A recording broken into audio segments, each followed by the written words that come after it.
Hello students, welcome to online platform of MGCI Fighter 2.0 Perfect Scorer for Biology।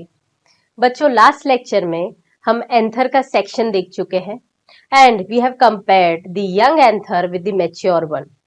क्या differences हमें देखने को मिले थे यंग में और मैच्योर में हमने देखा। उसके बाद एंथर के अंदर है क्या, माइक्रोस्पोरेंजियम। माइक्रोस्पोरेंजियम के अंदर गए थे तो स्पोरोजिनस टिश्यूज की हर सेल एक पोटेंशियल पोलन मदर सेल बनने के लायक है। ये सारी चीजें हमने डिस्कस की थी और माइक्रोस्पोरोजेनेसिस हमने बात की थी। माइक्रोस्पोरोजेनेसिस मतलब एक डिप्लॉइड माइक्रोस्पोर मदर सेल से हैप्लॉइड माइक्रोस्पोर का बनना, ये पूरा प्रोसेस हमने देखा। और एक माइक्रोस्पोरोजेनेसिस से एक पोलन मदर सेल कितने पोलन ग्रेन बनाती है हमने बात की थी, 4 पोलन ग्रेन, जिसे पोलन टेट्राड हमने बोला था। एक मियोसिस लगा था, उसके बाद माइटोटिक डिविजन हुए और 2 मेल गैमीट बने। ये सब चीजें हम डिस्कस कर चुके हैं, बट एनसीईआरटी रिमेनिंग, एनसीईआरटी जो सबसे इंपॉर्टेंट है उसकी रीडिंग हमने नहीं की। सो आज एनसीईआरटी की रीडिंग हम करते हैं एंड पोलन का स्ट्रक्चर हम देखेंगे, एनसीईआरटी कैसे बताती है। Then other layers, intine exine, ये दोनों जो लेयर्स है इन्हें कंपेयर करेंगे। ठीक है बच्चों। So now microsporogenesis. Microsporogenesis, as the anther develops, cells of the sporogenous tissues undergo meiotic divisions। क्या हो रहा है इसमें? meiotic divisions। अब meiotic divisions मतलब ही समझ जाओ कि ये कैसा डिवीजन है, रिडक्शनल। मतलब प्लॉइडी क्या होने वाली है, reduce to half. What would be the ploidy of the cells of the tetrad? तो अगर आपने बोल दिया कि meiotic divisions हैं तो टेट्राड की प्लॉइडी क्या होगी? एन हैप्लॉइड होगा ये। इसके बाद ये देख चुके हैं एंथर का section.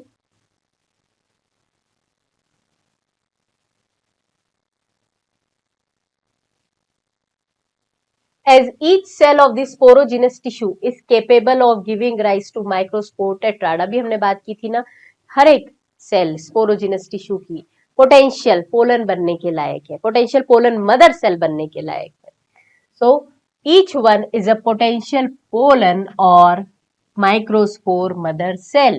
Process of formation of microspores from a pollen mother cell through meiosis is called microsporogenesis.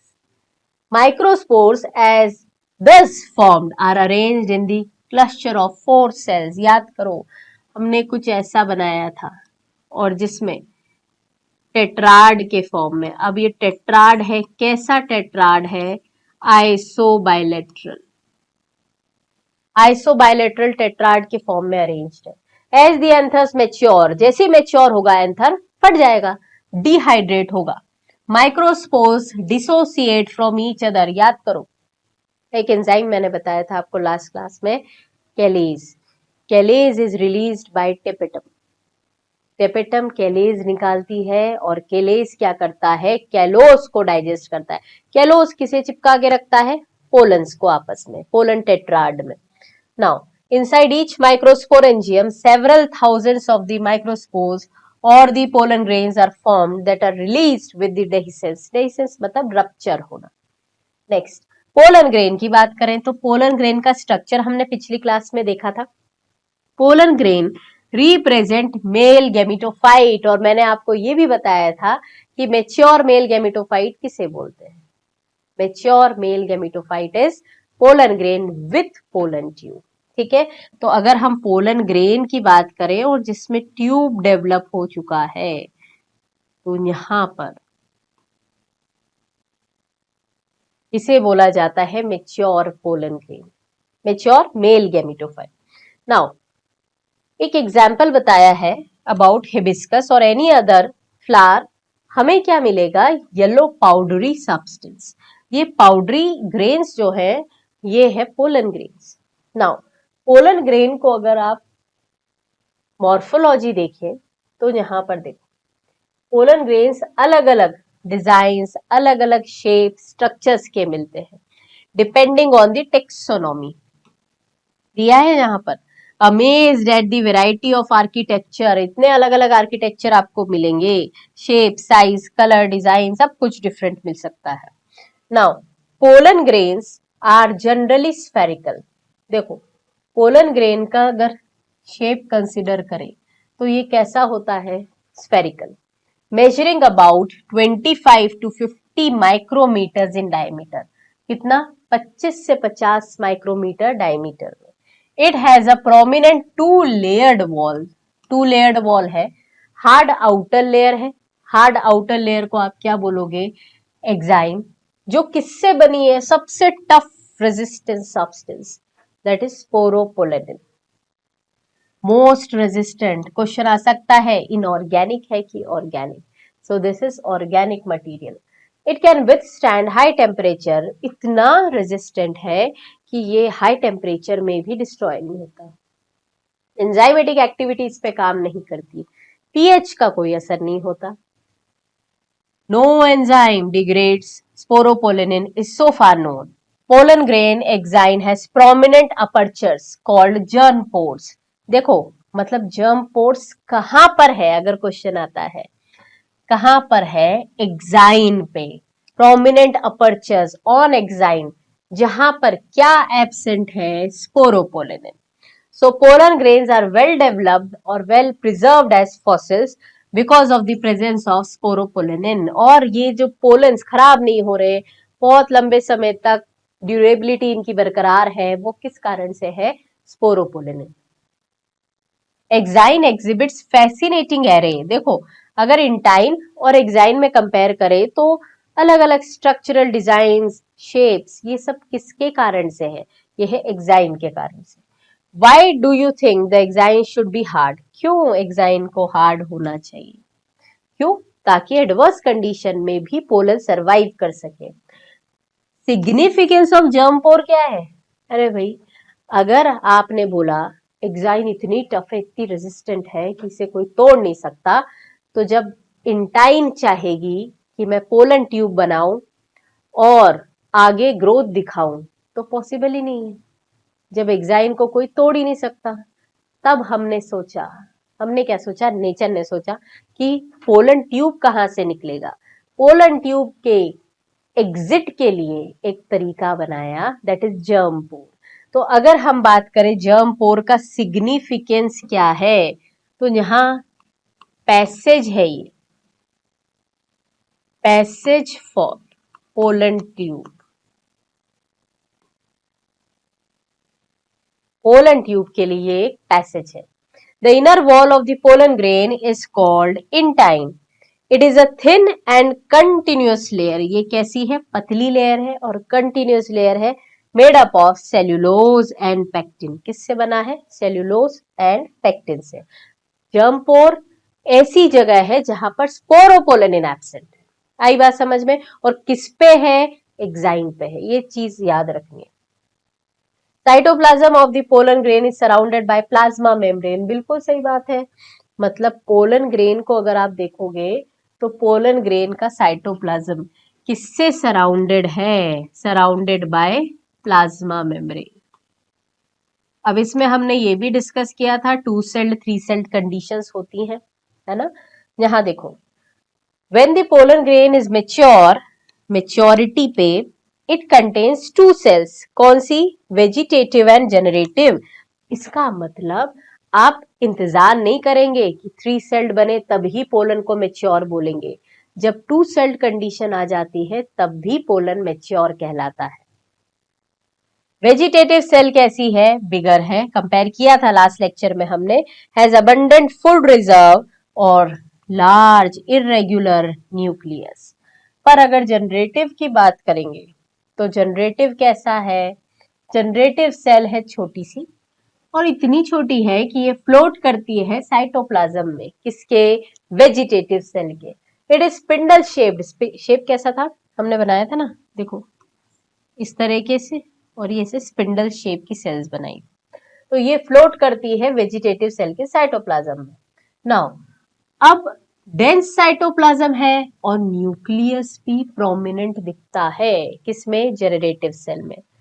इसकी कंडीशन देखो आप, 60% of the angiosperms pollen grain are shed at two celled, मतलब सिर्फ वेजिटेटिव जनरेटिव दो बनी है, तभी पोलन ने अपना घर छोड़ दिया, पोलिनेट हो गया। In the remaining species of generative cell, मतलब जितनी बची हुई स्पीशीज है जनरेटिव सेल्स की, कितना बचा, 60% हो गया तो 40%। अब जनरेटिव सेल डिवाइड कर गई माइटोटिकली, और क्या बनाया इसने, टू मेल गैमीट्स। और ये कंडीशन हो गई, सेल कितनी हो जाएगी, दो मेल गैमीट हो जाएंगे अगर, तो 3 सेल्ड हो गई, नहीं है, 3 सेल्स हो गई है। तो नाउ कितने परसेंट एंजियोस्पर्म 3 सेल्ड में पॉलिनेट होते हैं, तो 3 सेल्ड में पॉलिनेट होने वाले का नंबर याद रखना 40%, और 2 सेल्ड में पॉलिनेट होने वाले 60%। ठीक है। Now pollen grains of many species cause severe allergies and bronchial afflictions। देखो भाई, पोलन ग्रेन्स की बात करें तो पोलन ग्रेन्स एलर्जी करा सकते हैं क्या, सभी के नहीं, सेवरल स्पीशीज, कुछ स्पीशीज ऐसी होती है जिनके पोलन्स अगर रेस्पिरेटरी ट्रैक्ट के कांटेक्ट में आए तो एलर्जिक रिस्पॉन्स जनरेट कर सकते हैं। So pollen grains of many species लिखा है, cause several allergies and bronchial afflictions in some people। जो क्या कारण, किसका कारण हो सकता है, क्रॉनिक रेस्पिरेटरी डिसऑर्डर्स, मतलब लंबे समय से चल रहे रेस्पिरेटरी डिसऑर्डर्स। एग्जाम्पल है asthma, bronchitis. It may be mention that parthenium और कैरेट ग्रास, गाजर घास जानते हैं आप, जो इंडिया की नहीं है, एज अ कंटेमिनेंट आ गई थी, किसके साथ, हम तो गेहूं ला रहे थे और गेहूं के साथ किसके सीड्स आ गए, parthenium. It has become ubiquitous, ubiquitous मतलब एवरीवेयर, हर जगह फैल गई है और एलर्जी का कारण बन चुकी है।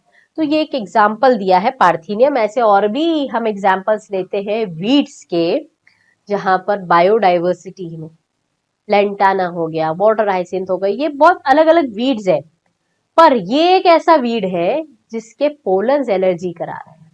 ठीक है, तो पोलन्स की बुराई कर लिया आपने, पोलन्स को बुरा लगेगा नहीं, अब पोलन्स की तारीफ हो जाए थोड़ी सी। देखिए, pollen grains are rich in nutrients, nutrient supplement भी है ये। It has become a fashion in recent years to use pollen tablets as food supplements। मतलब देखो, नॉर्मली आप डाइट लेते हैं, मील कंज्यूम करते हैं, बट कितनी बार ऐसा होता है कि एक्स्ट्रा न्यूट्रिशनल सप्लीमेंट की जरूरत है उन लोगों को जो हेवी एक्सरसाइजेज में इन्वॉल्व है, या फिर बोल सकते हैं जिन्हें ज्यादा एनर्जी का सोर्स चाहिए। ठीक है, तो यहां पर देखो, in Western countries, large number of pollen products in the form of tablets and syrup, in the form of tablets and syrups are available in the market। Pollen consumption has been claimed to increase the performance। किसका performance pollen ने बढ़ा दिया, देखो, athletes and race horses, performance बढ़ा दिया, मतलब race जीत जाएगा घोड़ा। तो देखो ना, ये तो बेनिफिशियल हो गया, इसका यूज हो गया पोलन्स का। तो ये पोलन्स का यूज है, यहाँ पर दिख सकता है आपको बी पोलन के नाम से, ये ब्रांड नेम क्या मिल रहा है, बी पोलन।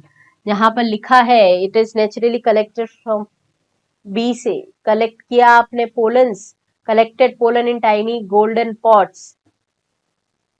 यहाँ पर देखो energy shake, bee pollen, bee pollen cream आ गया, यहाँ पर आपको सीरम मिलेगा। ये सारे इसके प्रोडक्ट्स हैं जो आप यूज कर सकते हैं।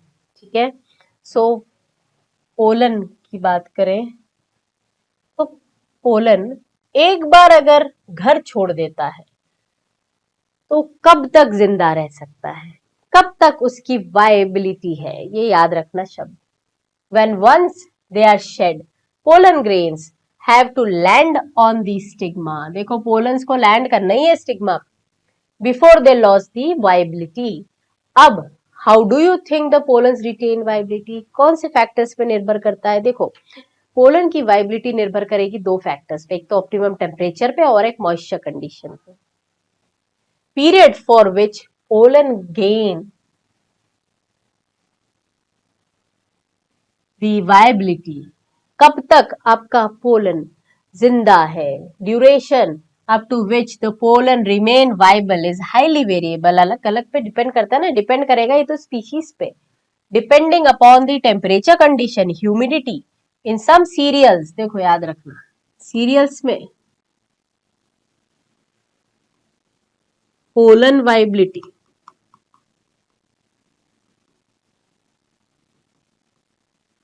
कितनी है?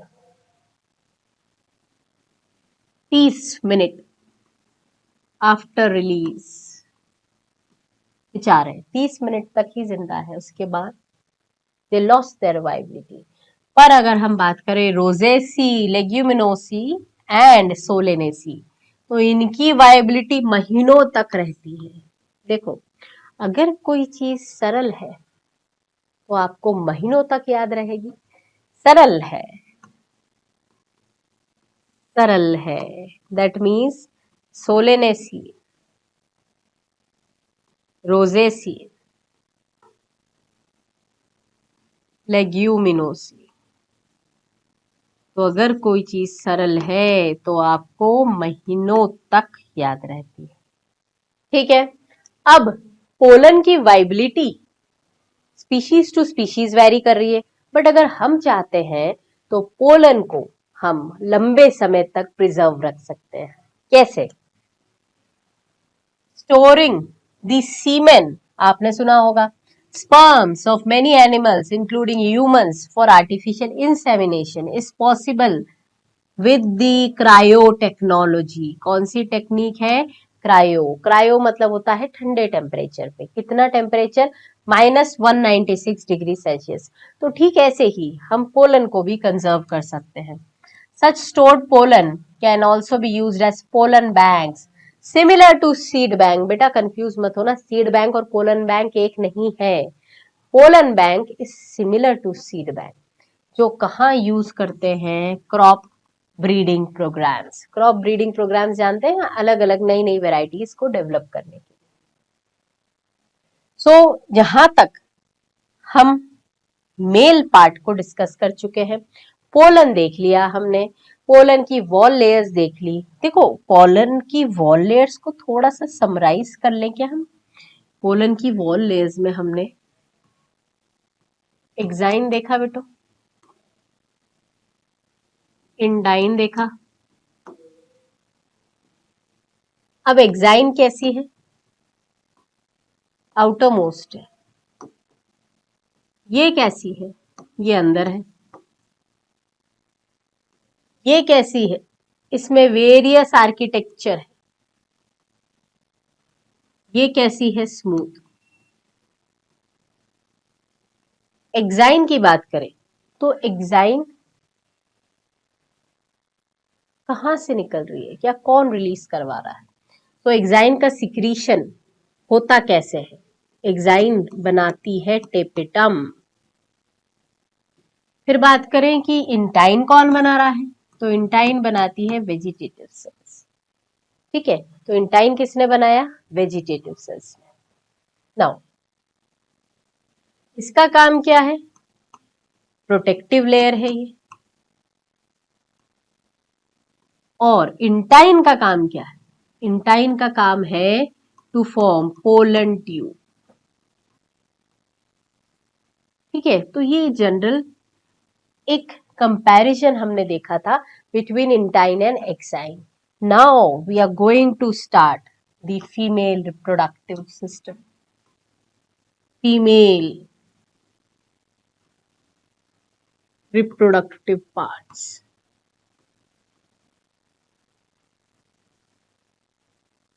अब अगर हम फीमेल रिप्रोडक्टिव वर्ल की बात करें तो उसमें क्या देखेंगे? देखो, वर्ल है गाइनोशियम। गाइनोशियम के अंदर है कार्पल, एक यूनिट। कार्पल कैसी दिखती है? अच्छी दिखती है। हाँ, कार्पल कुछ इस तरीके से, यहाँ पर this is what stigma, this is what style,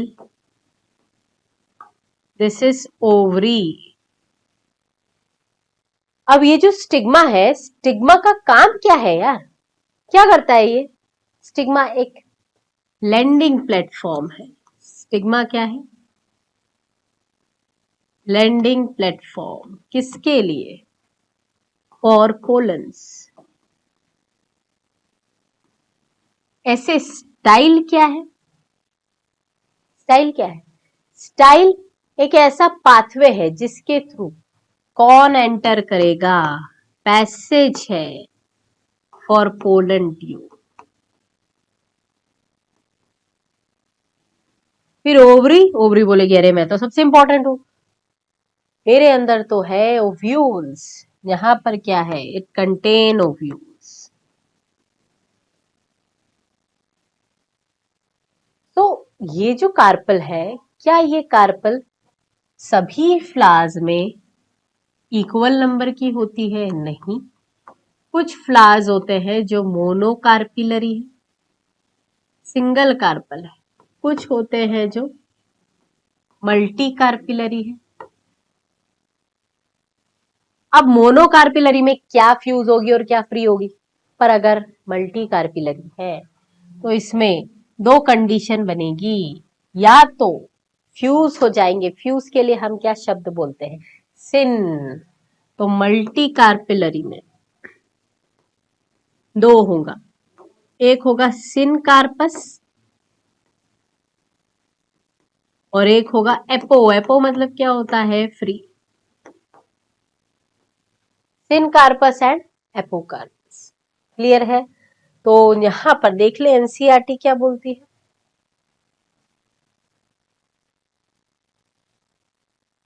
देखो, जैसे वहां हमने मेल में डिस्कस किया था ना, यहाँ पिस्टिल हो गया, वहां पर क्या देखा था? स्टेमेन देखा था।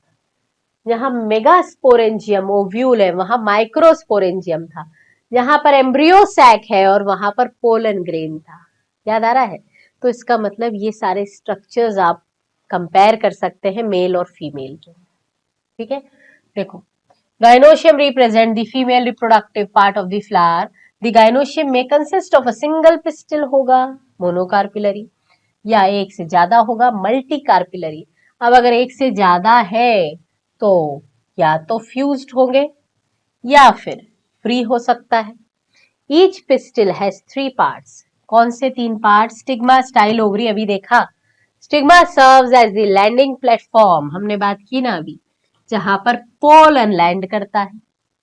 The style is elongated slender part. Slender मतलब पतला दुबला सा है। कहां पर है?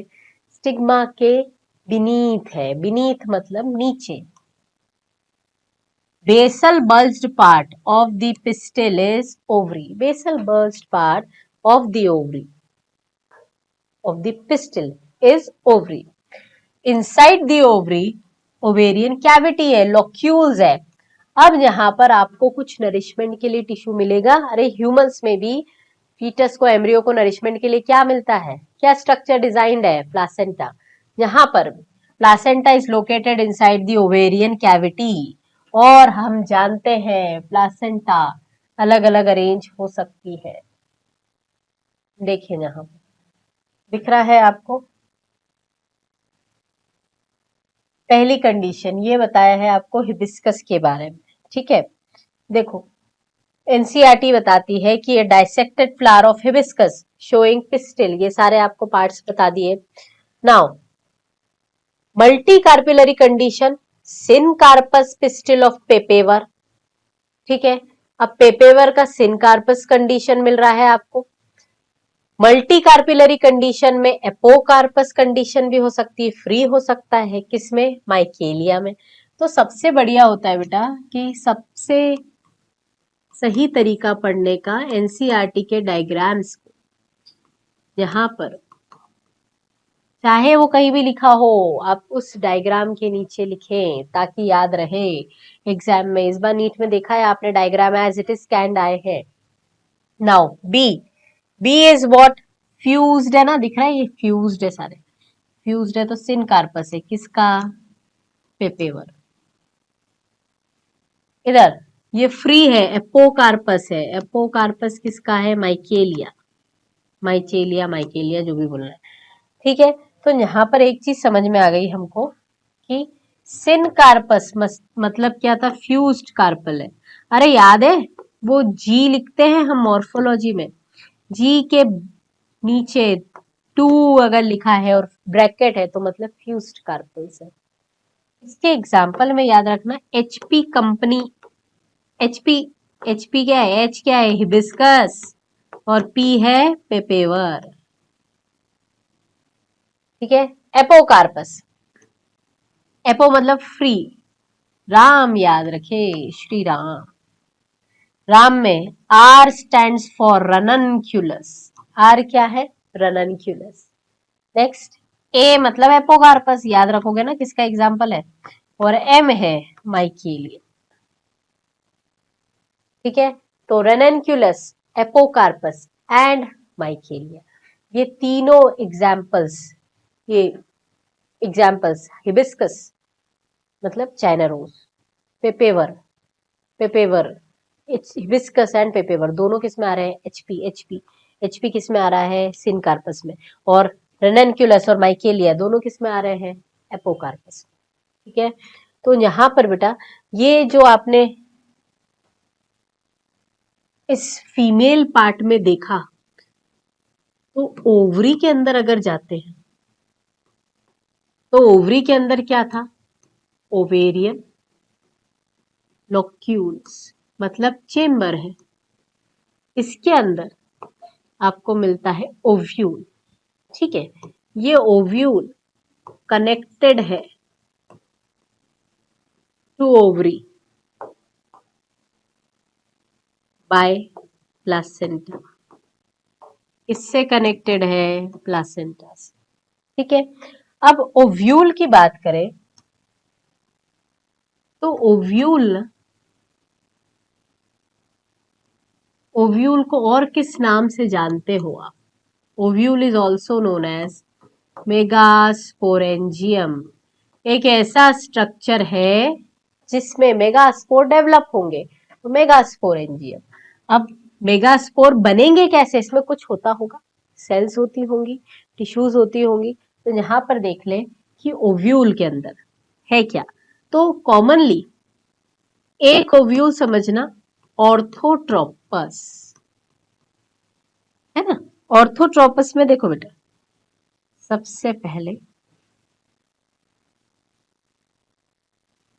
ठीक है, देखो ये जो स्ट्रक्चर आपको दिखाई दे रहा है ना, ये स्ट्रक्चर आपको जो दिखाई दे रहा है, ये स्ट्रक्चर है न्यूसेलस, क्या है, न्यूसेलस। ये ओपनिंग जो दिख रही है, दिस इज व्हाट, माइक्रोपाइप। ये जो दिख रहा है ये होता है हाइलम, क्या है, हाइलम। ये जो स्टॉक है दिस इज व्हाट, फ्यूनिकल। अब देखो यहां पर फ्यूनिकल, माइक्रोपाइल, और ये वाला पार्ट क्या है, दिस इज व्हाट, चलाजा, कहीं नहीं जा रहा है, ये नहीं है चलाजा। तो यहां पर देखो M C F, M C, M C क्या है, मेंस्ट्रुअल साइकिल किसमें होती है, फीमेल में, अरे याद रखने का तरीका है, M C F, M C F अगर सेम लाइन में है, दिख रहा है, एम सी, ये सी और ये एफ सेम लाइन में है, तो ऐसा ओव्यूल कहलाता है ऑर्थोट्रोपस या इरेक्ट। पर अगर हम इसे टर्न कर दे, क्या करोगे, 180 डिग्री टर्न, 360 मत कर देना, क्यों मैडम, अरे 360 तो नंबर चाहिए बायो में, पर यहाँ 360 टर्न करोगे तो फिर से वहीं आ जाएगा वो। तो यहाँ पर कितना टर्न किया, 180 डिग्री टर्न किया, अब 180 डिग्री टर्न करने पर देखो कुछ ऐसा बन जाता है। तो मैम एनसीईआरटी ने तो डायग्राम कुछ और दिया है। अरे यही दिया है, बस इसको सीधा पकड़ के बना दिया है। आपको यही देखना है, यहाँ पर माइक्रोपाइल है और ये फ्यूनिकल है। देखो यहाँ पर फ्यूनिकल और माइक्रोपाइल एक लाइन में थे, दूर दूर थे, पर यहाँ पर माइक्रोपाइल और फ्यूनिकल पास में आ गए हैं। मतलब there are different types of ovule, near about 6 प्रकार हम देखते हैं on the basis of position of funicle and micropyle. तो माइक्रोपाइल और फ्यूनिकल के आधार पे अलग अलग प्रकार है, बट हमारे सिलेबस में क्या है, एनाट्रोपस। एनाट्रोपस मतलब इन्वर्टेड ओव्यूल। ठीक है, तो ये पोर्शन क्या है बेटा, chalaza. This one is chalaza. अब ये जो दिख रहा है यहाँ खाना भरा है, न्यूक्लियस नहीं, न्यूसेलस। क्या है, न्यूसेलस है ना। तो यहाँ फूड रिजर्व है, बहुत सारा अबंडेंट फूड रिजर्व है। ये वाली प्रोटेक्टिव लेयर है इंटेग्यूमेंट्स, या आउटर इंटेग्यूमेंट है, और ये वाली है इनर इंटेग्यूमेंट। एक ऐसा एरिया या जंक्शन जहां पर फ्यूनिकल ओव्यूल से फ्यूज हो जाता है, this is known as what, hilum. बहुत सारा पढ़ लिया मैडम, कंफ्यूज हो गए। नहीं सुनो इधर ध्यान से, हमने फीमेल पार्ट स्टार्ट किया। फीमेल पार्ट में क्या देखा, देखो सबसे पहले तो गाइनोशियम व्हर्ल है। गाइनोशियम के अंदर कार्पेल, कार्पेल का नंबर 1 हो सकता है, 1 से ज्यादा हो सकता है। मोनोकार्पिलरी कंडीशन मतलब सिंगल कार्पल है, मल्टी कार्पिलरी मतलब बहुत सारे कार्पल है। अब एक है तो एक को क्या गम है, अकेले ही है वो तो बेचारा, पर बहुत सारे हैं तो पॉसिबिलिटी है, या तो बहुत सारे ग्रुप बना के एक साथ रहेंगे भाईचारे के साथ, या तो लड़ लेंगे, अलग अलग रहेंगे। तो मतलब मल्टी कार्पिलरी में 2 पॉसिबिलिटी है, एक तो सिनकार्पस है और एक एपोकार्पस है। सिन मतलब फ्यूज्ड हो गया, फ्यूज कंडीशन किस में मिल रही है, हिबिस्कस, चाइना रोज और पेपेवन, एचपी। एपोकार्पस मतलब फ्री है। अब फ्री में देखो रननक्यूलस एपोकार्पस है, साथ में माइचेलिया, माइकेलिया जो भी बोलना है। फिर इसके बाद देखा हमने कि सिंगल कार्पिल में लैंडिंग प्लेटफॉर्म क्या था जिसपे पोलन्स लैंड करता है, स्टिग्मा। देन ये स्टॉक थी, स्टाइल जो रास्ता देती है, स्लेंडर स्टॉक है, किसको रास्ता देगी, पोलन ट्यूब को। बेसल बल्ज्ड पार्ट क्या है, ओवरी। अब ओवरी के अंदर आपको दिखेंगे ओव्यूल्स, कहाँ है, चेम्बर्स में है। उन चेम्बर्स को क्या बोला था हमने, ओवेरियन लॉक्यूल्स। अब ये ओवेरियन लॉक्यूल्स के अंदर जो ओव्यूल अटैच्ड है, ये प्लासेंटा, एक कुशन लाइक स्ट्रक्चर है, उससे जुड़ा है। क्या एक ही प्रकार से अरेंज हो सकता है, बिल्कुल नहीं। प्लांट मॉर्फोलॉजी में हम पढ़ते हैं डिफरेंट टाइप्स ऑफ प्लासेंटेशन। यहाँ पर मेगास्पोरेंजियम भी बोला हमने ओव्यूल को। अब ये एक कॉमन समझने के लिए देखा आपने, एक ऐसा स्ट्रक्चर जिसमें आपको तीनों एक ही जगह दिख रहे हैं, एक ही लाइन में दिख रहे हैं, फ्यूनिकल, चलाजा एंड माइक्रोपाइल। तो ऐसे ओव्यूल को बोलते हैं orthotropous. But most common type, most common type of ovule अगर पूछा जाए तो सबसे कॉमन टाइप कौन सा है, एनाट्रोपस या इन्वर्टेड ओव्यूल। देखो 180 डिग्री टर्न कर गया वो। ठीक है, एनसीईआरटी का डायग्राम देख ले, यहाँ पर देखो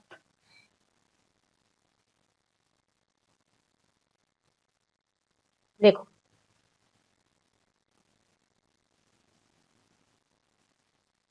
चलाजल पोर, ठीक है, ये बता दिया। फिर ये opening micropyle, outer integuments, inner integuments. फिर आ जाता है न्यूसेलस। अब आ गया एम्ब्रियोसेक। तो मैम एम्ब्रियोसेक आपने लेवल नहीं किया था, हाँ मैंने नहीं किया था, मैंने लेवल किया है न्यूसेलस, क्योंकि हम एम्ब्रियोसेक डायरेक्ट कैसे लेवल कर सकते हैं। तो न्यूसेलस से बनेगा एम्ब्रियोसेक, पर एनसीईआरटी ने तो कर दिया एम्ब्रियो सैक, तो ये लेबलिंग याद रखना है। यहाँ पर फ्यूनिकल और ओव्यूल की बॉडी के बीच में जो जंक्शन है, उस जंक्शन को क्या बोला है? हाइलम। देखो, arising from the placenta are the microsporangia commonly called ovules। देखो, प्लासेंटा से चिपके हुए स्ट्रक्चर्स है जिन्हें हमने ओव्यूल बोला। नंबर ऑफ ओव्यूल वेरी कर सकता है, एक भी हो सकता है सीरियल्स में, और मैंगो में भी एक हो सकता है। पपाया, वाटरमेलन, ऑर्किड्स, इन सब में मल्टीपल, अरे याद रखने का तरीका, जिसमें ज्यादा सीड्स मिल रहे हैं, मल्टीपल ओव्यूल, क्योंकि सीड तो तभी बना है ना जब ओव्यूल्स का नंबर ज्यादा था। तो नाउ मेगास्पोरेंजियम ओव्यूल क्या है? देखो, टिपिकल एंजियोस्पर्मिक ओव्यूल की अगर हम बात करते हैं, so the ovule is small structure attached to the placenta by means of a stalk called funicle. Body of ovule fuses with the funicle. कैसा जंक्शन है? Hilum. Hilum represent the junction between ovule and funicle. दोनों जहां fuse हो रहे हैं वो क्या है? फ्यूनिकल है। Thus, the hilum represent the junction.